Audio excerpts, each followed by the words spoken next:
Bismillahirrahmanirrahim. Donc, mes chers élèves, bienvenue dans votre chaîne SVT plus Carbar pour le renforcement des sciences de la vie latérale au niveau du lycée. Je continue avec le transfert de l'information génétique par la reproduction sexuée. Les deux phénomènes donc de la reproduction sexuée, réviser la vidéo précédente, c'est la méiose et la fécondation. Donc aujourd'hui, je vais parler de la méiose. D'accord? Donc, c'est quoi quelles sont les cellules ici qui subissent la méiose? Bien sûr, ce sont les cellules germinales, c'est-à-dire les cellules mères des gamètes, qui subissent la méiose. Les cellules germinales qui subissent la méiose, la méiose, d'accord? Voilà, pardon, la méiose, je m'excuse pour l'écriture ici, la méiose. Où sont les cellules germinales, où sont localisées? Bien sûr, dans les organes sexuels mâles et femelles, dans les gonades, voilà. Dans les gonades, voilà, donc, voilà. C'est-à-dire les testicules pour les mâles, testicules pour les mâles, hein. Je vais un peu écrire avec les abréviations comme ça. Et les ovaires, bien sûr, les ovaires pour les femelles. Donc, quelles sont les phases de la division, de la méiose? Il est constitué de deux divisions, donc une division réductionnelle, donc D1, la division ici, réductionnelle ici, donc réductionnelle.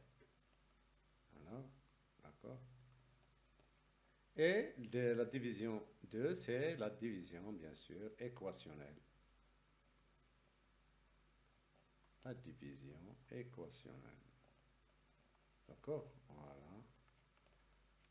Équation, on va détailler un peu les. Donc ici, division réductionnelle, donc voilà.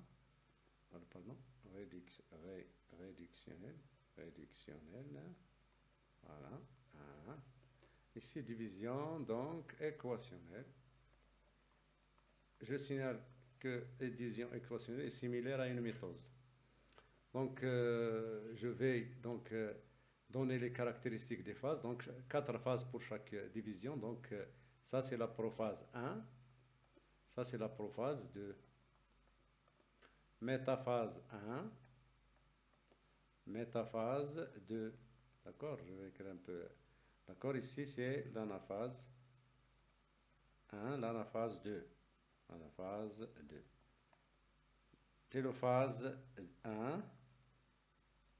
Ici. Télophase 2.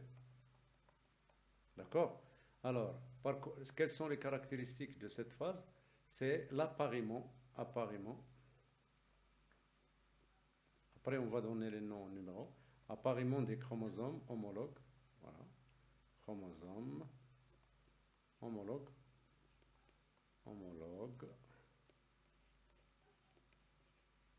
Avec formation de ce qu'on appelle les tétrades. Donc, formation des tétrades.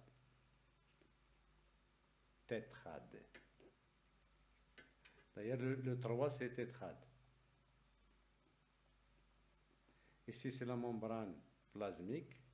Je ne vais pas écrire tous les mots. Et le cytoplasme ici, bien sûr. Cytoplasme, d'accord? Alors, ça c'est la prophase.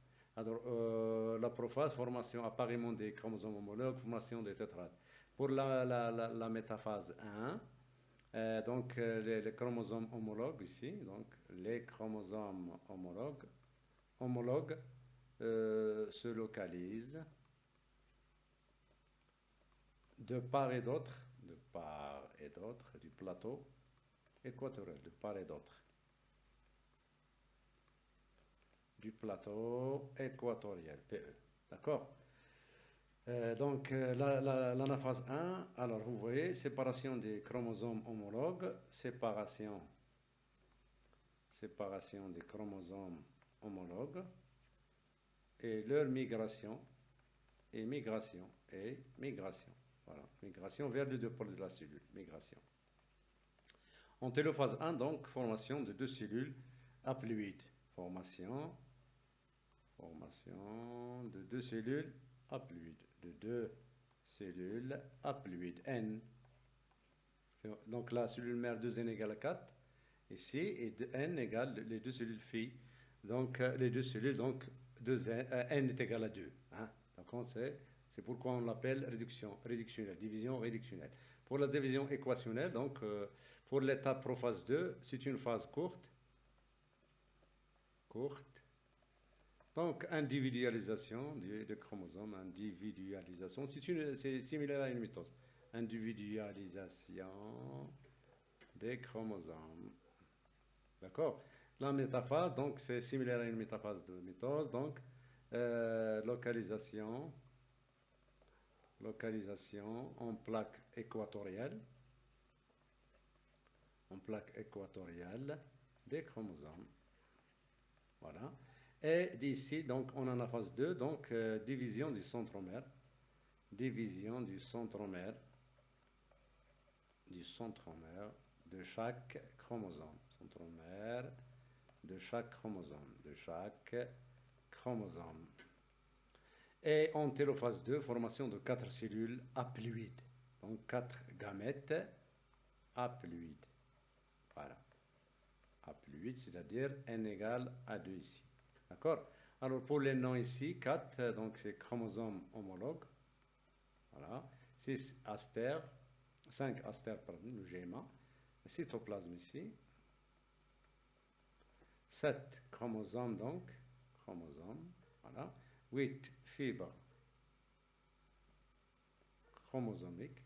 Ici, fibres polaires.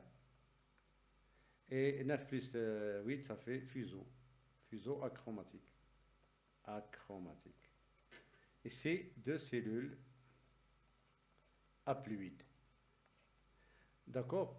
Donc, je récapitule. La mitose donc aboutit donc à la formation de 4 gamètes haploïdes à partir d'une cellule ici diploïde. On a pris ici l'exemple 2n égale à 4. Formation donc de 4 gamètes, n est égal à 2 dans chacun. Donc la méiose est un phénomène biologique constitué de deux divisions, une division réductionnelle et une division équationnelle. La division réductionnelle aboutit à la formation à une réduction chromatique, formation de cellules haploïdes, et la division équationnelle est similaire à une mitose, formation vers la fin de 4 gamètes haploïdes. Donc, abonnez-vous toujours à votre chaîne SVT plus Kerbal, Inch'Allah. On va parler donc après du rôle de la méiose et le rôle de la fécondation. Je rappelle ici, lors de la formation des tétrades, il peut se produire ce qu'on appelle un crossing over, c'est-à-dire l'échange de parties entre les chromosomes homologues. تبادل قطع صبغيات, c'est-à-dire تبادل حليلات, تبادل مورثات. Donc هذا كيتسمى تخليط الدم صبغي, le brassage intrachromosomique ou bien allélique. C'est un crossing over après enjambement des deux chromatides, des chromatides des deux chromosomes homologues. Allah al-Mu'in al-Jami', bonne chance.